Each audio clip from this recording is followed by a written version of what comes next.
I'm Natalie Will. We want to get right to breaking news overnight. One woman is dead following a wrong-way crash in Rawls County involving an ambulance. It happened just before 10 last night, just outside of New London, Missouri, a little south of the Silver Anchor Diner.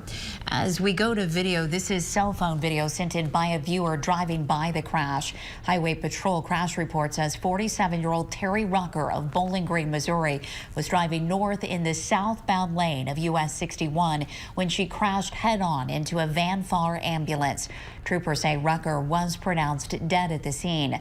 They say the ambulance driver, Leslie Dahl of Farber, Missouri, and Jason Bostick of Troy, Missouri, both sustained serious injuries. They were flown to University Hospital in Columbia.